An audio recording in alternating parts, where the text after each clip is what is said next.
ଆପଣମାନେ ଦେଖୁଛ Sachin official news channel ଆପଣମାନେ ନି କରି ଯଦି ଭିଜିଟ୍ କରି ନିହାତି ସବସ୍କ୍ରାଇବ୍ କର ଯେକୌଣସି ଭିଡ଼ିଓ ଆପଣମାନଙ୍କୁ ଅପଡେଟ୍ ହେଲେ ଆପଣମାନଙ୍କୁ ଅପଲୋଡ଼ ହେଲେ ଆପଣମାନଙ୍କୁ ଠାରେ ପହଞ୍ଚି ପାରବା।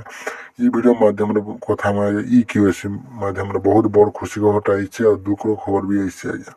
ତ ଆପଣମାନେ EQAC ଯଦି ନାଇଁ କରିଥିବେ ଏଇ ଭିଡ଼ିଓକୁ ନିହାତି ଦେଖିବେ, ଯଦି କରି ବି ଥିବେ ତ ନିହାତି ଇ ସୂଚନାଟା ପାଇକି ଥିବା ଦରକାର ଆଜ୍ଞା। ତ ଆପଣମାନେ ଯଦି ଭଲ ଲାଗବା ତ ଲାଇକ୍ ସେୟାର ସବସ୍କ୍ରାଇବ୍ କରବାଟା ନାଇଁ ଭୁଲବେ, ନିହାତି ସବସ୍କ୍ରାଇବ୍ କରିଥିବେ ଯେକୌଣସି ଅପଡେଟ୍ଟା ପାଇପାରିବେ। ତ ଆମେ କଥା ହେମା ମେନ୍ ଟପିକ୍ ଭାବରେ କଥା ହେମା ଆମେ। ତ 31 ସୁଦ୍ଧା ଯଦି ଆପଣମାନଙ୍କୁ ଯଦି EQAC ଯଦି ନାଇଁ କରବା ଜାନୁଆରୀ ଆଜ୍ଞା 2025ର କଥା କହୁଛେ ଏଇଟା, 31 ତାରିଖ ଯଦି ସୁଦ୍ଧା ଯଦି ଆପଣମାନଙ୍କୁ EQAC ନାଇଁ କରିବେ ଆପଣମାନେ ବହୁତ ବଡ଼ ମୁସିବତରେ ଫସିଯିବେ ଆଜ୍ଞା। ତ ବହୁତ ଲୋକ ହିଁ ନାଇଁ କରବା EQACଟା, ବଡ଼ଭାଗ ଲୋକ ସରିଗଲାନି। ତ ଆପଣମାନଙ୍କୁ ଏଇ ଭିଡ଼ିଓ ମାଧ୍ୟମରେ ଦେଖାହେବା ନ୍ୟୁଜ୍ ପେପର ମାଧ୍ୟମରେ କାଣା ମେନସନ୍ କରାହେଇଛି। ତ ଆପଣମାନେ ଦେଖିପାରିବେ ଜାଣିପାରିବେ ଯେକୌଣସି ଜିନିଷଟା ଶିଖିପାରିବେ।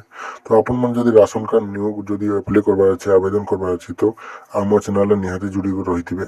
ତ ଡାଉନଲୋଡ଼ କରିବା ଯେକୌଣସି ଅପଡେଟ୍ଟା ଆପଣମାନେ ଏଇ ଭିଡ଼ିଓ ମାଧ୍ୟମରେ ବି ପାଇପାରିବେ କି ଆଉ ଯେତେ ଭିଡ଼ିଓ ଅପଲୋଡ଼ ହେବା ସେ ମାଧ୍ୟମରେ ବି ପାଇପାରିବେ। ତ ଆପଣମାନେ ନିହାତି ଯୋଡ଼ିକି ରହିଥିବେ ଆମର ଏଇ ଭିଡ଼ିଓରେ ଦେଖିପାରୁଥିବେ ଏଇଟା ଯେନ୍ଟା ଟ୍ରାନ୍ସଫର ଅଛି ସବୁ କିଛି ଆପଣମାନଙ୍କୁ ଭିଡ଼ିଓରେ ଅପଲୋଡ଼ ହେବା ଆପଣମାନେ ଦେଖିପାରିବେ। ତ ମନିଟର ଟପିକ୍ ହିସାବରେ ଆମେ କଥା ହେମା EQAC ଯଦି ନାଇଁ କରବା ତ ଏଇ ଭିଡ଼ିଓ ନିହାତି ୱାଚ୍ କରିବେ କି ନାଇଁ କରିଥିଲେ ବି କରିବେ ୱାଚ୍ଟା। ତ ଆପଣମାନେ 31 ନମ୍ବର ଯଦି EQAC ନାଇଁ କରିବେ ତ ଆପଣମାନେ କାଣା କାଣା ଅସୁବିଧାଟା ହେବା।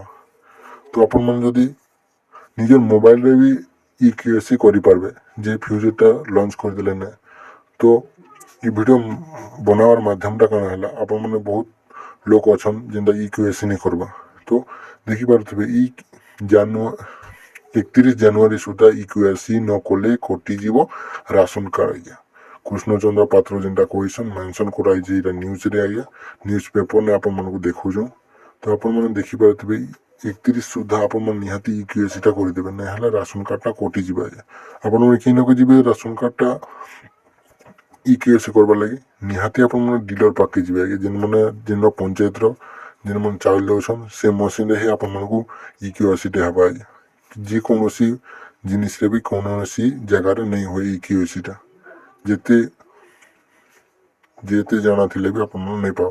ରାସନ କାର୍ଡ଼ରେ ଦେଖିପାରୁଥିବେ ଯେନ୍ଟା EQAC କଟିଯିବ ବୋଲି କହିଛି ଯେନ୍ଟା ଟୋଟାଲଟା ଅଛି ଆଜ୍ଞା 49 ଲକ୍ଷ ହିତାଧିକାରୀ କରିନାହାନ୍ତି EQAC ଆଜ୍ଞା। ଯଦି ଆପଣମାନେ ନାଇଁ କରିବେ ଏତେ ଲୋକ ଅଛନ୍ କେତେ ଲୋକ ବାକି ଅଛନ୍ ଆରୁ ତ ବଡ଼ଭାଗ ଲୋକ ସରିଗଲାନି। ଆପଣମାନେ ନିହାତି EQACଟା ଗୋଟେ କରିଦେବେ ଆପଣମାନଙ୍କୁ ଆଗକେ ଚଉଲଟା ପାଇପାରିବେ। ତ 49 ଲକ୍ଷ ଆଜ୍ଞା କେତେ ଦେଖିପାରୁଥିବେ ଏଇଟା ନିହାତି ସରିବାର କଥା 31 ତାରିଖ ତକ ଜାନୁଆରୀରେ ଆଜ୍ଞା। ଆପଣମାନେ ଭଲ ଲାଗଲା ତ ଲାଇକ୍ ସେୟାର ସବସ୍କ୍ରାଇବ୍ ନିହାତି କରିବେ, ଯେକୌଣସି ଅପଡେଟ୍ଟା ଆପଣମାନେ ପାଇପାରିବେ। ଦେଖମା ଆଗକେ କାଣା ଅଛି। ରାଜ୍ୟ ବାହାରେ ଥିଲେ ଲୋକଙ୍କ ଅଫିସର EQAC କରୁଛନ୍ତି।